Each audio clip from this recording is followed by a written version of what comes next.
말씀을 가지고요. 위기의 3일 기도했다는 말이 없다라는 제목으로 말씀 나누려고 합니다. 저희는 대림절기를 맞아서 계속되게 지금 열왕기의 말씀을 집중하고 있습니다. 하나님으로부터 엄청난 지혜의 선물을 받은 솔로몬, 그리고 그 후에 성전을 완공하고 탁월한 리더십을 발휘하며 이스라엘을 아주 큰 강대국으로 키워나갑니다. 그런데 늙어가면서 그는 화려한 업적에 도취되어서 서서히 그 마음에 하나님을 떠나는 결과들을 서서히 만들어 갑니다. 이방 여인들을 아내로 맞이하고 그들이 섬기는 우상들을 하나씩 받아들임을 통해 숭배하는 노년을 보내게 되었다는 것이 우리가 알고 있는 솔로몬의 마지막 모습입니다. 또한 무리한 건축을 강행하다 보니 세금을 많이 걷게 되었고, 또한 백성들을 늘 힘들게 했다는 이야기들이 우리가 열왕기상을 읽으면서 읽었던 내용들입니다. 하나님은 끊임없이 경고하셨습니다. 이러면 안 된다. 이러면 안 돼. 내가 처음 너에게 했던 그 약속을 지켜야 하지 않겠니? 하는 마음으로 계속되게 하나님은 문을 두드리셨지만 그는 회개하지 않고 하나님의 경고에 귀를 기울이지 않습니다. 결국 하나님은 솔로몬을 괴롭히는 적들을 일으키시게 되었고, 이스라엘이 솔로몬 다음 대에 왕으로 올랐으나 결국 둘로 갈라질 그 예언들을 듣게 됩니다. 사랑하는 성도 여러분, 이처럼 하나님의 경고를 무시하면 반드시 대가를 치르게 됩니다. 우리가 하나님의 뜻대로 하지 않을 때 하나님은 어떤 사인을 보내주셔요. 말씀을 읽는 가운데 그런 때가 있고요, 또한 설교를 듣는 중에 그럴 수도 있습니다. 교우들과 대화하면서도 그런 것들을 발견합니다. 진행되는 상황을 보면서도 야, 이게 사인이구나 하는 느낌을 받을 때가 있습니다. 방법은 어찌해든지 하나님의 사인을 무시하고 그냥 나아가면 그 결과는 반드시 대가를 치르게 된다는 거예요. 솔로몬 왕의 통치 말년은 대적들과의 공격으로 힘들었습니다. 그러나 더 안 좋았던 것은 그가 죽은 다음의 일입니다. 나라가 둘로 갈라졌다. 우리가 우리의 잘못을 통해서 고생하는 것도 힘든 일이겠지만, 우리가 떠난 후에 내 자식들이, 우리의 후대가 어려움을 당하고 고생당한다면 얼마나 안 좋은 일이겠습니까? 이건 안 좋은 일이 아니라 불행한 일입니다. 저는 우리 모두가 하나님의 말씀에 귀 기울이며 내가 떠나는 이후에 교회가, 가정이, 나의 인생을 통해서 우리의 자녀들이 더 잘 되는 은혜가 있길 주의 이름으로 축원합니다. 40년의 솔로몬 통치에 의해서 르호보암 그의 아들이 왕위에 오릅니다.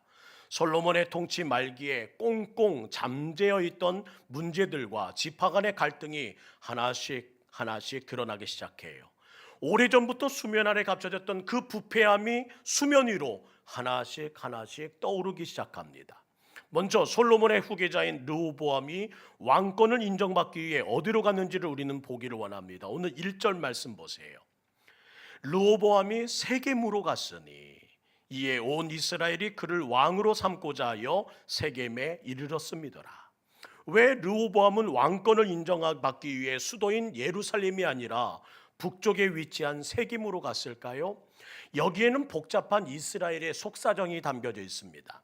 르호보암이 왕위에 올라갔을 그 당시에 그에게는 남쪽의 유다 그리고 베냐민 지파 외에는 지지 세력이 없었습니다. 그래서 반드시 세겜에 가서 북쪽 10지파의 인정을 받아야 하는 숙제가 있었다는 겁니다. 마음속으로는 감히 왕인 내가 너희에게 사정하랴 하는 마음과 함께 그의 마음에 울분이 있었지만, 분통이 터졌지만 그들의 인정을 구걸할 수밖에 없는 상황이었다는 거예요. 그런데 이때 솔로몬의 방역자로 지목되어 애굽으로 피신했던 여로보암을 북쪽 지파들이 불러 이제는 내가 당신을 대항마로 세우길 원합니다 하는 또 다른 준비가 서서히 진행되고 있더라는 겁니다. 2절과 3절 말씀 한번 읽어볼까요? 2절 3절, 오늘 본문에 읽었던 2절과 3절입니다. 시작. 느밧의 아들 여로보암이 전에 솔로몬 왕의 얼굴을 피하여 애굽으로 도망하여 있었더니 이제 그 소문을 듣고 여전히 애굽에 있는 중에 무리가 사람을 보내 그를 불렀더라. 여로보암과 이스라엘의 온 회중이 와서 르호보암에게 말하여 이르되, 뭐지? 이 상황이? 그는 의아함을 갖습니다. 솔로몬이 죽고 르호보암이 왕이 되었다는 소문을 듣자 북쪽 세겜에 모인 열지파의 지도자는 왕이 된 르호보암의 대항마로 애굽의 피신에 있던 여로보암을 불러서 이미 그들의 대표로 세운 상태라는 거예요. 새 국면을 맞아 열지파를 하나로 묶어줄 리더가 필요했고, 그들의 눈에는 이전 솔로몬 정부의 문제점을 잘 알고 개혁에 맞섰지만 안타깝게 실패한 여로보암이 새 시대의 리더로 딱 맞는 인물이라는 생각을 가졌다는 겁니다. 지금은 여로보암을 그들의 왕으로 세우기 직전이에요. 아직은 그들의 대표로 세우고 고심 중이던 상황. 이를 왕으로 세워야 될까 말까? 저들의 요구는 단순합니다. 이스라엘은 솔로몬의 범죄에 대한 하나님의 징계로 여러 차례 대적들의 침략을 받았습니다. 국력은 약해졌습니다. 특히 북쪽 국경 지역에 사는 백성들은 언제 적들이 쳐들어올지 모르는 불안함에 늘 떨었다는 겁니다. 또한 안으로는 솔로몬 통치에서 벌어졌던 무리한 노역, 무거운 책임 견딜 수가 없었습니다. 그래서 그들은 르호보암의 왕권을 인정하는 문제를 두고 이제 북쪽에서 가장 강력한 세력을 가졌던 에브라임 지파를 중심지 세겜에서 르호보암에게 자신의 요구를 전달하기 위한 대항마를 세우고 이제 자신의 뜻을 관철하기 위한 그 모든 주장들을 펼치기 위한 준비를 했다는 거예요. 그 앞에 섰습니다. 그리고 르호보암 왕이시여, 우리가 당신을 지지한다면 불안한 이 국병 수비와 과도한 노역과 세금은 어찌할 참이십니까? 왕의 공약을 듣고 싶습니다 라는 제안과 함께 그의 마음을 덜쳐놓습니다.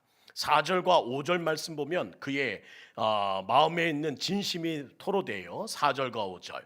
왕의 아버지 솔로몬이 우리의 멍에를 무겁게 하였으나 왕은 이제 왕의 아버지가 우리가 시킨 노역과 매운 무거운 멍에를 가볍게 하소서. 그리하시면 우리가 왕으로 섬기겠나이다. 르호보암이 대답하여 갔다가 3일 후에 다시 내게로 오라 하매 백성이 가니라. 엄살 부리는 건 아닙니다. 실제로 당장 해결해야 될 문제들이었어요. 솔로몬이 진행한 무리한 공사들로 오랜 세월 쌓아둔 현실적인 고통을 전한 것입니다. 이제 막 왕이 된 사람 르호보암에게는 첫 고비요 중대한 정치적인 시험 때입니다. 여러분이라면 어떻게 하시겠어요? 지난 40년 동안 가장 찬란하고 화려한 이스라엘의 영광을 직접 보고 자랐습니다. 마음껏 누려온 왕자 르호보암. 아버지 솔로몬 밑에서 단 한 번도 고생도 힘듦도 경험해 본 적이 없습니다. 왕이 되면 이 영광이 계속 이어질 것이라고 생각해 왔습니다. 군림하고 누리면 되는 왕권 누려. 그것이 그의 마음에 가졌던 생각이었어요. 그러나 이게 웬일입니까? 왕위에 오르자 가장 먼저 들이닥친 것은 그동안 아버지에게 불만을 가졌던 백성들의 목소리가 터져 나오더라는 겁니다. 솔로몬에게 아내가 많았다. 이 말은 무슨 의미겠어요? 왕자가 되려는 사람이 줄을 섰다는 거예요. 자, 그 어떤 때보다도 왕비들이 많았습니다. 이 나라 저 나라의 많은 사람들을 이제 아내로 맞았고 또한 자녀들을 낳았겠지요. 솔로몬의 한마디로 왕이 된 솔로몬처럼 그 많던 자녀들은 아버지의 눈을 들어 왕으로 세움받기 위해 얼마나 많고 긴 암투가 있었을까요? 아들, 아버지 마음에 꼭 들어 왕으로 지명돼야 돼. 이게 엄마 소원인 거 알지? 그 안에서 자란 자녀들이 그 밑에는 수두룩하게 많았다는 겁니다. 그런 분위기에서 르호보암이 왕이 되었다? 이거는 보통 말 아닙니다. 치열한 예선전을 치러낸 잡초 같은 인생, 그리고 그 세상에서 살아남은 리더, 그 사람이었다는 거예요. 그렇기에 그의 탁월함은 그 누구와 다릅니다. 그의 탁월함을 한번 보여드릴까요? 역대하 11장 5절부터 12절 말씀 읽어드릴게요. 그가 얼마나 탁월한 리더였고 치열한 예선전을 치러낸 잡초 같은 성공한 인생이었는지 그가 해낸 일들을 보세요. 5절부터 제가 한번 읽어드릴게요. 르호보암이 예루살렘에 살면서 유대 땅에 방비하는 성읍들을 건축하였으니 곧 베들레헴과 에담과 드고아와 벳술과 소고와 아둘람과 가두와 마레사와 십과 아도라임과 라기스와 아세가와 소라와 야알론과 헤불론이니 다 유다와 베들레헴 땅에 있어 견고한 성읍들이라. 르호보암이 이 방비하는 성읍들을 더욱 견고하게 하고 지휘관들을 그 가운데 두고 양식과 기름과 포도주를 차곡차곡 저축하고 모든 성읍에 방패와 창을 두어 매우 강하게 하니라. 그가 얼마나 탁월하고 얼마나 준비에 철저한 사람인지 아시겠지요. 젊고 탁월한 르호보암이었지만 자기 생각과 너무나 다른 상황이 너무도 당황스러웠습니다. 뭐지? 왜 이런 상황이 된 거야? 르호보암에겐 아버지 솔로몬의 지혜도 없습니다. 하나님을 경외하는 사람도 아닌 듯합니다. 어디에도 아버지 솔로몬처럼 하나님께 기도하며 나아갔다는 기록이 보이지 않았다는 겁니다. 그래도 천만다행입니다. 즉각적으로 반응하지 않고 오늘 읽었던 본문엔 이렇게 말해요. 3일의 시간을 달라. 내게 3일의 시간을 달라. 그리고 결정한 뜻을 너희에게 알려주리라. 중요한 결정을 관해서는 즉시 답하지 않고 생각을 위해 시간을 가진 여러분이 되기를 주의 이름으로 축원합니다. 뭐든지 생각할 시간이, 정리할 시간이 필요한 거예요. 그럼 3일간의 시간에 뭘 해야 될까요? 기도해야 합니다. 기도. 왜 기도해야 될까요? 잘못된 결정에 대한 대가는 내가 치러야 하기 때문입니다. 물론 잘못된 결정을 해도 하나님은 분명히 다시 인도해 주시는 사랑하시는 하나님이십니다. 그러나 아프고 힘든 대가를 치러야 된다는 거예요. 그것 때문에 더 힘든 고통을 당할 수도 있다. 르호보암은 회의만 했습니다. 따라합시다. 회의만 하면 회의에 빠집니다. 회의만 하면 회의에 빠집니다.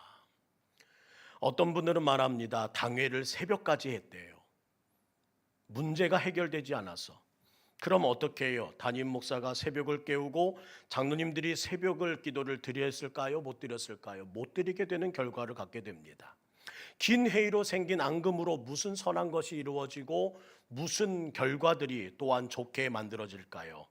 저는 동북교회는 당회나 모든 회의가 짧게 진행되는 하나님의 은혜가 있길 주의 이름으로 축원합니다. 부탁합니다. 모든 회의는 짧게, 그러나 그 결정을 위해 기도하는 시간은 길게. 이것이 우리 교회의 앞으로 운영하는 방법이 될 수 있기를 원합니다. 기도하면 된다는 거예요. 그런데 오늘 보세요. 두 그룹에게 조언을 구하기 전에 기도해야 했건만 기도했다는 말이 없습니다. 왜요? 기도해 본 적이 없으니까. 위기의 상황에서 기도했다는 말이 전혀 없어요. 그는 사회적으로 치열한 예선전을 치러낸 잡초 같은 인생, 그의 머리에는 탁월한 모든 계획들, 어떻게 나라를 이끌어가고 어떻게 나라를 강하게 하는 이들에 대한 상식은 풍성했으나 영적으로는 기도해 본 적이 없고 기도의 언어를 몰랐다는 겁니다. 아버지 솔로몬에게 그 모든 것을 배우지 못한 아들, 한마디로 이런 뜻 아닐까요? 영적 바보였다. 그래서 정치, 이해와 관계, 세력, 구도, 문제 해결하라고 합니다. 어떻게 해요? 하나님이 아닌 인간의 방법으로, 세상의 정치력으로. 첫 번째 그룹에게 그는 문제 해결에 대한 방법을 요구합니다. 그것이 누구였느냐? 솔로몬 때부터 함께했던 원로들이었다는 거예요. 그것이 6절과 7절에 대한 내용입니다. 르원 왕이 그의 아버지 솔로몬의 생전에 그 앞에 모셨던 노인들과 은은하여 이르되 너희는 어떻게 충고하여 이 백성에게 대답하겠느냐? 대답하여 이르되 왕이 만일 오늘 이 백성을 섬기는 자가 되어 그들을 섬기고 좋은 말로 대답하여 이르시면 그들이 영원히 왕의 종이 되리이다. 왕이시여 당장 섬기십시오. 원로답습니다. 참으로 기가 막힌 리더십의 포인트를 정해줍니다.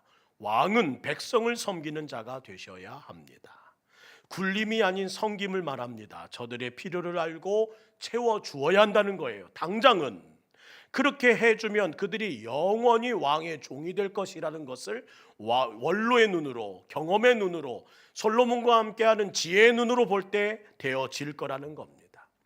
이렇게 지혜롭게 조언해 줄 원로들이 있었다는 건 나라를 위해서도 또한 르호보암을 위해서도 참으로 복된 일이 이었습니다. 그러나 안타깝게도 이 현명한 원로들의 조언을 르호보암은 귀담아 듣지 않습니다.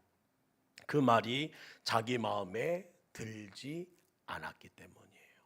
이미 그의 마음엔 생각이 있었습니다. 그의 마음에는 이미 결정한 뜻이 있었다는 거예요. 묻는 척하지만 들으려고 하지 않았다는 겁니다. 그리고 이번에는 다른 사람을 찾지요. 자기와 같이 성장한 젊은 참모들, 그것이 8절과 9절에 드러납니다. 우리 함께 읽을까요? 8절과 9절 시작. 왕이 노인들이 자문한 것을 버리고 자기 앞에 모셔 있는 자기와 함께 자라난 어린 사람들과 의논하여 이르되 너희는 어떻게 자문하여 이 백성에게 대답하게 하겠느냐? 백성이 내게 말하기를 왕의 아버지가 우리에게 매운 명예를 가볍게 하라 하였느니라. 권력을 잡은 모든 젊은 왕들은 자기와 함께 자라난 40대 인재들을 이미 자신의 핵심 참모진으로 세워놓았습니다. 이제 우리가 함께 왕이 되었으니 나를 좀 도와주시오 하면서 절친한 사람, 자기와 마음이 맞는 사람을 주변에 세웠다는 거예요. 이것이 바로 패착이었습니다.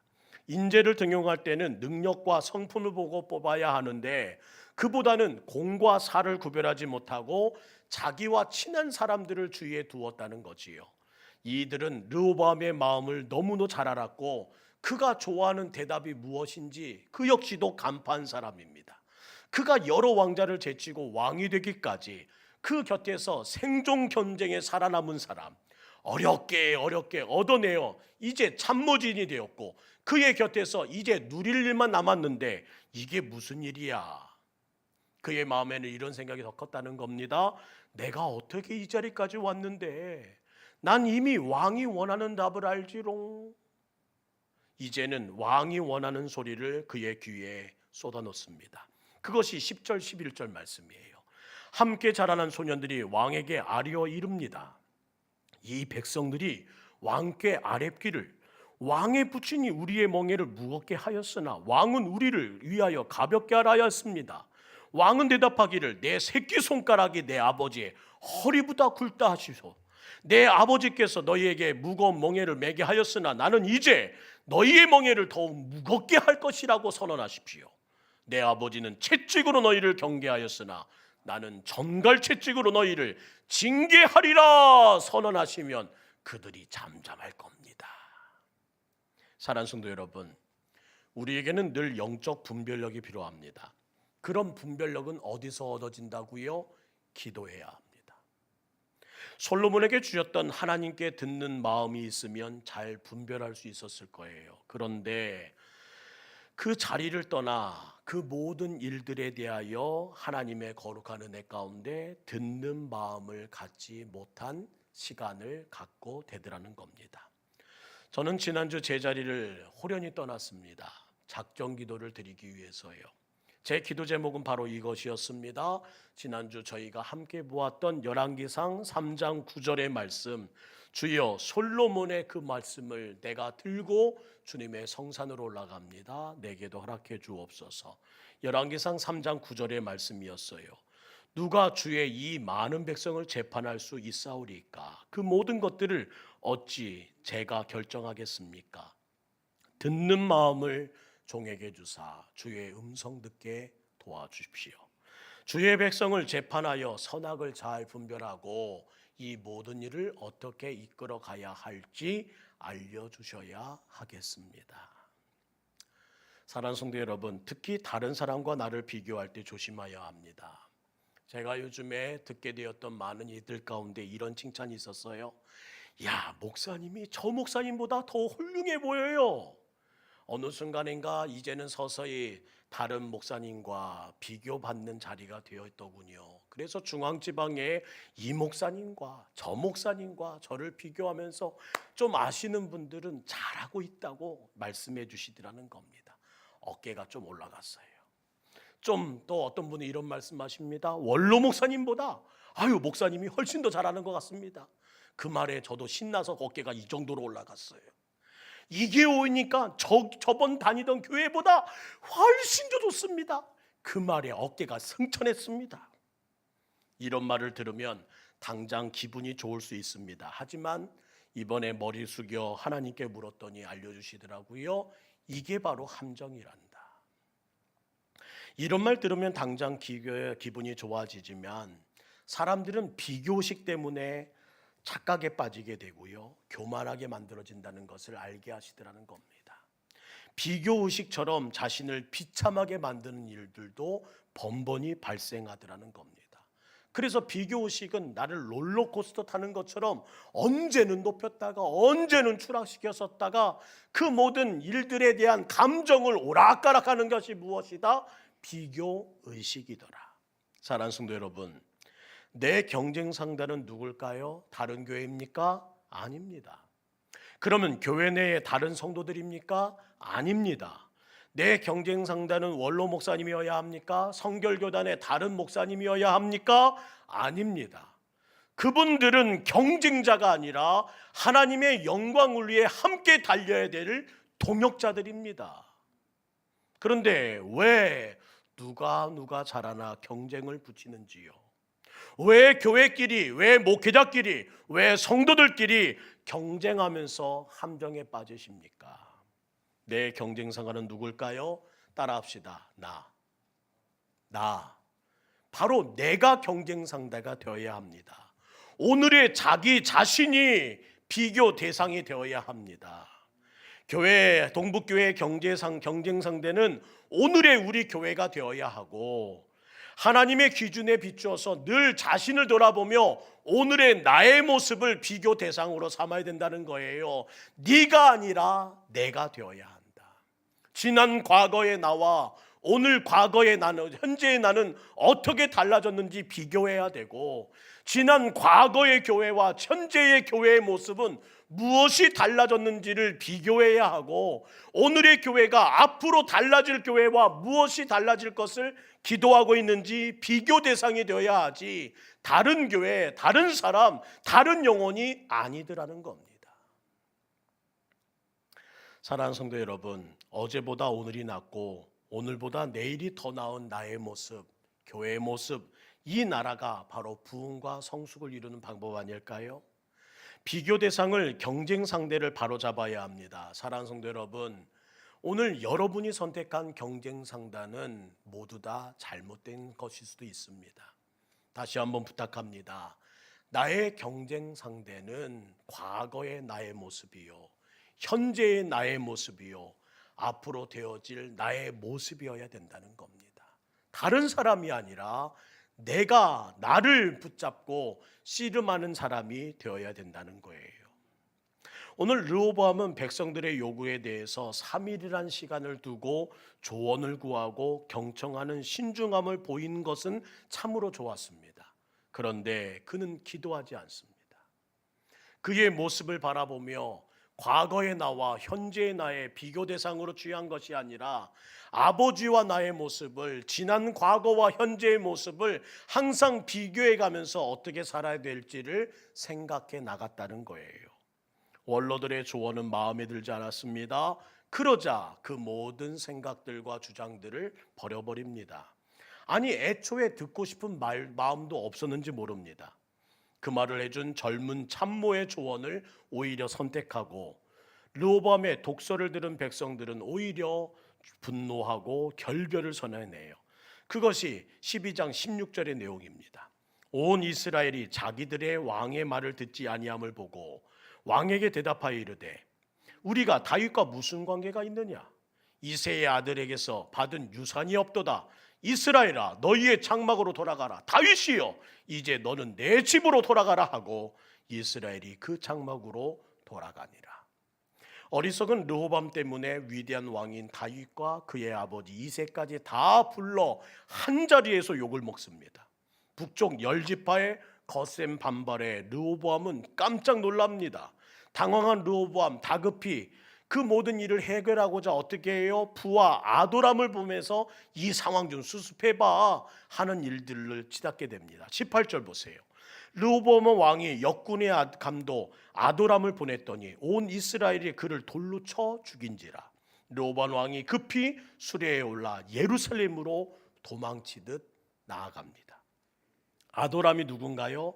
열왕기상 5장 14절에 보면 아도리암이라는 이름으로 소개되는데, 솔로몬 때에 무리한 건축공사 현장을 지휘했던 역군의 감독, 그들을 피말리게 했고 그 모든 공사를 마치게 하기 위하여 채찍과 회초리를 들었던 사람, 어리석인 말로 분노케 해놓고는 그것도 모자라 무리한 노역을 시켰던 현장 지휘관을 중재자로 보낸다.